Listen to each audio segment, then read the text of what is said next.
نحمده ونصلي ونسلم على رسوله الكريم اما بعد بسم الله الرحمن الرحيم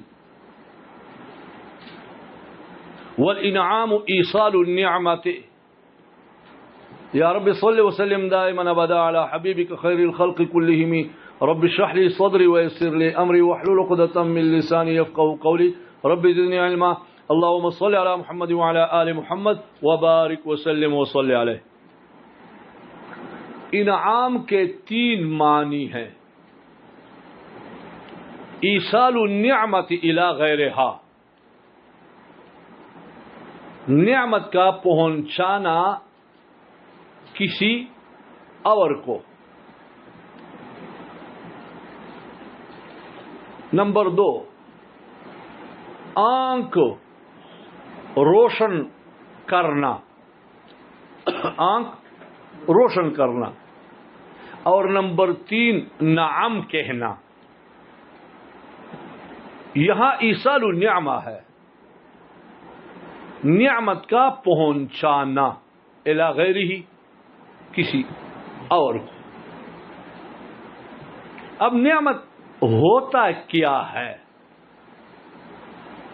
تو نعمت اصل میں اس حالت کو کہا جاتا ہے، اس کیفیت کو کہا جاتا ہے جس کیفیت کے ساتھ انسان لذت محسوس کرتا ہے. مثال کے طور پہ آپ کے امیر صاحب جو حاتم طوئی ہیں، انہوں نے جو صرف چند مہینے پہلے سے ہمارے ساتھ جو وعدہ کیا ہے برفی کا، وہ برفی لائی اور آپ حضرات نے امیر محترم حاتم طوئی کی برفی کھائی، اور اس برفی سے آپ لوگوں نے جو لذت محسوس کی، اس کو کیا کہتے ہیں؟ نعمت کہتے ہیں. فَأُطْلِقَتْ لِمَا يَسْتَلِذُهُ مِنَ النِّعْمَةِ. پھر اس کے بعد اس کا اطلاق اس چیز پر ہو گیا جس نعمت سے لذت محسوس کیا جاتا ہے، یعنی اسی برفی پر جو حاتم طوئی سے ہم نے دیا تھا. اب دیکھیں، جو اس برفی کھانے سے آپ کے منہ میں جو لذت آیا اور آپ کو کے اندر جو کیفیت آئی، اس کو کیا کہتے ہیں؟ نعمت. اصل میں یہ ہے، لیکن بعد میں اس کا اطلاق اسی چیز پر آیا جس کے سبب سے آپ کو یہ کیفیت محسوس ہوئی. جو کون سی چیز تھی؟ آپ کے امیر حاتم طوئی کی برفی. برسی نہیں، برفی. جی. والانعام ایصال النعمت، نعمت کا پہنچانا. وہی فی الاصل، اور یہ اصل میں الحالۃ التی، وہ کیفیت ہے، وہ حالت ہے.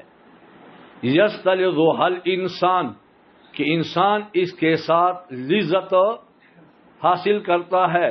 فَأُطْلِقَتْ لِمَا، لام بمانے علی، پس اطلاق کیا گیا لما اے علامہ، اس چیز پر، یستلذھہ، جو اس کو لذیذ پاتا ہے، من النعمت، نعمت سے نکلا ہے. وہی اللین، اور یہ نرمی کو کہا جاتا ہے. بعض آدمیوں کا جلد ایسا نرم ہوتا ہے کہ تھوڑی سی اس پر خراش آتی ہے، فوراً ہی وہ جلد جو ہوتی ہے وہ چھل جاتی ہے. اس کو کہتے ہیں الجلد الناعم. الجلد الناعم، نرم جلد. تو نعمہ نرم کو کہتے ہیں. تو نعمت سے نکلا ہے. اب اللہ تعالیٰ کی نعمتیں کتنی ہیں؟ اللہ تعالیٰ جل جلالہ عمل ولو کی نعمتیں اگر افراد و اشخاص کے اعتبار سے ہو تو یاد رکھیں افراد نہیں گنے جا سکتے، لیکن اگر انواع کے اعتبار سے ہوں تو وہ دو جنسوں میں تقسیم ہے، دنیاوی اور اخروی۔ پھر دنیاوی دو قسم پر ہے، وہبی اور کسبی۔ یعنی بعض نعمتیں وہ ہیں کہ اللہ تعالیٰ جل شان کی طرف سے بغیر کسب کے دی گئی ہوں، اور بعض نعمتیں وہ ہیں جو کہ کسب کے ساتھ اللہ تعالیٰ جل شان دیتے ہیں۔ پھر وہ بھی دو قسم پر ہے کہ اللہ تعالیٰ جل جلالہ امن والوں نے بعض روحانی دی ہے، جیسے کہ آپ میں اور ہم میں جو روح ہے، اور اس میں کو اللہ تبارک و تعالی نے عقل کے ساتھ منور کیا ہے، اور ایک ہے جسمانی، جیسا کہ میرے آنکھ، کان، ناک، چہرہ وغیرہ اللہ پاک نے بنایا ہے۔ بہرحال یہ تو وہ بھی ہیں، اور بعض نعمتیں کسبی ہوتی ہیں کہ اللہ تعالیٰ جل جلالہ امن والہ نے مجھے یہ نعمت دی ہے کہ میں نے اپنے نفس کو رذائل سے پاک کیا اور اچھے اخلاق سے مزین کیا۔ یہ اللہ تبارک و تعالیٰ نے توفیق دی ہے، اور اللہ تبارک و تعالیٰ توفیق نہ دے تو میں کچھ بھی نہیں کر سکتا۔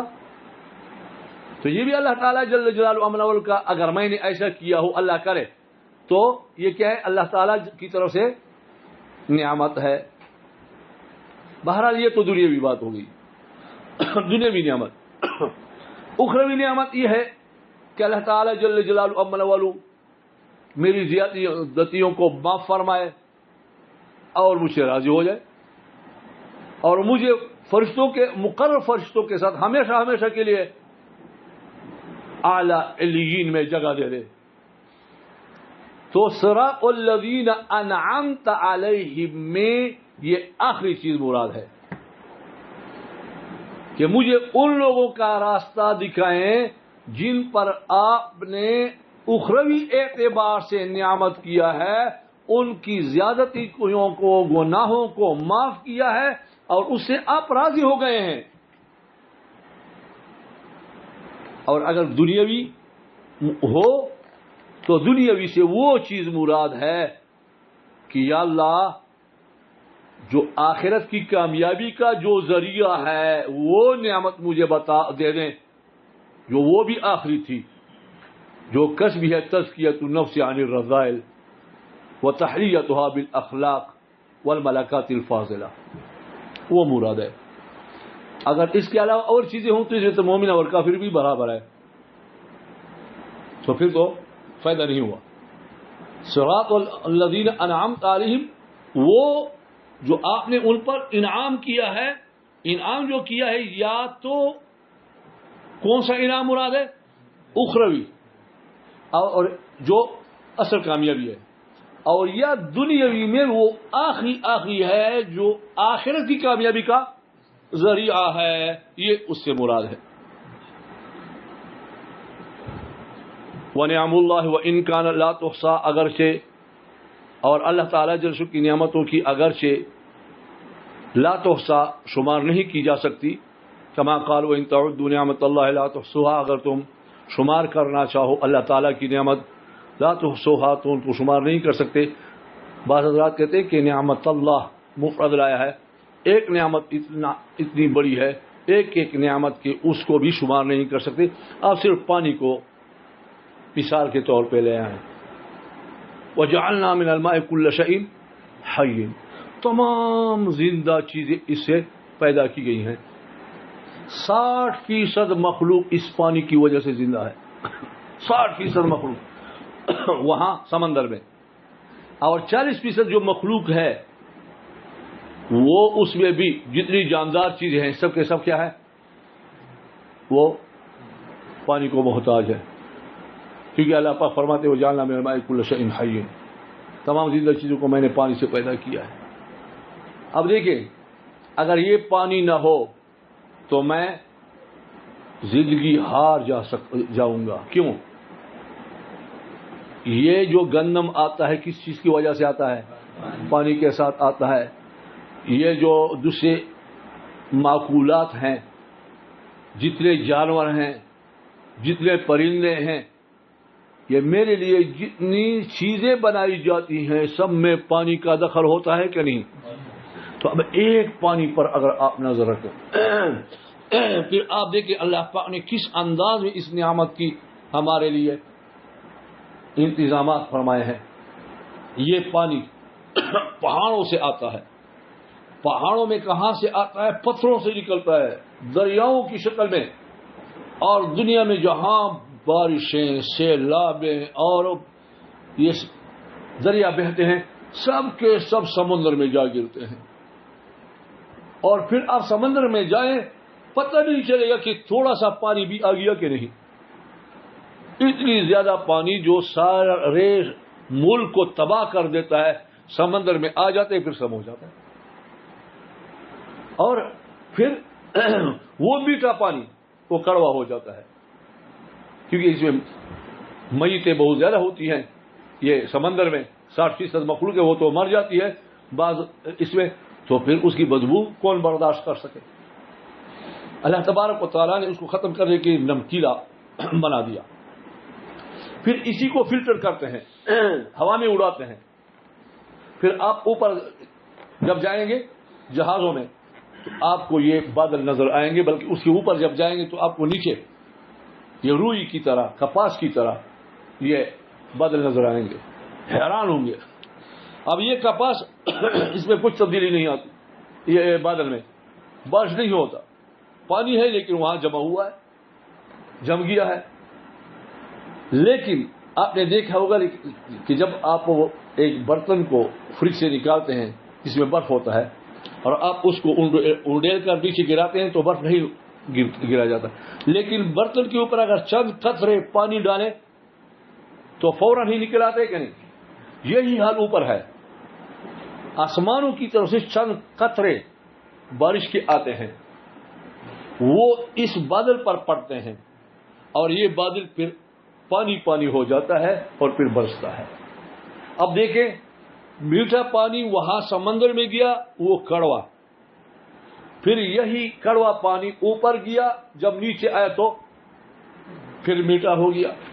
ہمارے لیے پھر پینے کا انتظام کیا، ہمارے درختوں کے لیے انتظام کیا، ہمارے پرندوں اور جانوروں کے لیے انتظام کیا. صرف ایک اس پانی میں کتنی اللہ تبارک و تعالیٰ کی قدرت ہے.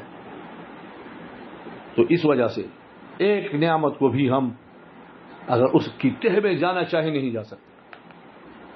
تو اشخاص ہو افراد کے اعتبار سے تو کسی ایک نعمت کو جب ہم نہیں شمار کر سکتے تو افراد و اشخاص کے اعتبار سے نعمتوں کا شمار کرنا بالکل انسان کے بس سے اور طاقت سے باہر ہے. تو لہذا وہ ان کا لا تحصى، اگرچہ ان کا شمار نہیں ہو سکتا لیکن تنحصر فی جنسین، یہ منحصر ہے دو جنسوں میں، دنیاوین و اخروین. والاول قسمان، پہلی قسم دنیا جو ہے یہ دو قسم پر ہے، موہبیون و کسبیون. ایک وہبی ہے دوسرا کسبی ہے. والوہبی قسمان ہے، وہبی بھی دو قسم پر ہے. روحانی ان کا رفع روح فی ہے، جیسا کہ روح کا پھونکنا اس میں اس بدن میں، وَإِشْرَاقُهُ بِالْعَقْلِ وَإِشْرَاقُهُ بِالْعَقْلِ، اور روح کا پھونکنا اس انسان میں اور اس کا روشن کرنا عقل کے ساتھ. وَمَا يَتَّبِعُهُ مِنَ الْقُوَىٰ، اور ان چیزوں کو جو اس کے پیچھے ہیں یعنی اس کے تابع ہیں قوا میں سے، یعنی عقل کی وجہ سے آدمی میں کوئی چیز آتی ہے. کالفہم والفکر والنطق، عقل کی وجہ سے آدمی میں بات کے سمجھنا اور اس میں سوچ کرنا اور اظہار معافی ضمیر کرنا پڑتا ہے. اگر آدمی کا عقل خراب ہو تو کیا وہ بات سیدھی کر سکتا ہے؟ وہ بیچارہ کبھی ایک اسٹیشن سے بات کرتا ہے کبھی دوسرے اسٹیشن کے ساتھ. آپ کو ایک دو باتوں کی کرنے کے بعد پتہ چلے گا کہ اس آدمی کا اسٹیشن خراب ہے.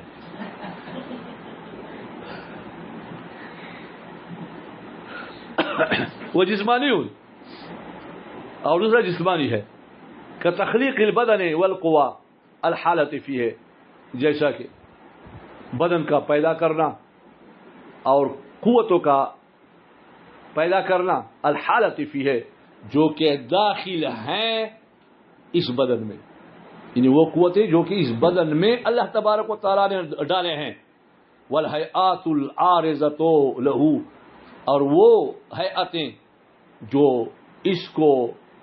اس بدن کو پیش آتی ہیں، وہ حالتیں جو اس بدن کو پیش آتی ہیں، من الصحت و کمال الاعضاء، صحت سے اور اعضاء کے کمال سے، والکسبی تزکیۃ النفس عن الرذائل، پاک کرنا نفس کا رذائل سے، وتحلیتها بالاخلاق، اور اچھے اخلاق کے ساتھ مزین کرنا، والملکات الفاضلہ، اور عمدہ ملکوں کے ساتھ اس کو مزین کرنا، وتزیین البدن بالہیئات، اور بدن کا مزین کرنا بالہیئات ایسے احوال کے ساتھ، المطبوعہ جو کہ اس بدن میں طبع کیے گئے ہیں، بدن میں ڈالے گئے ہیں، والحلی المستحسنہ، اور اچھی صفات، وحصول الجاہ والمال، اور مرتبے کا اور مال کا حاصل ہونا، یہ سب کسبی ہیں.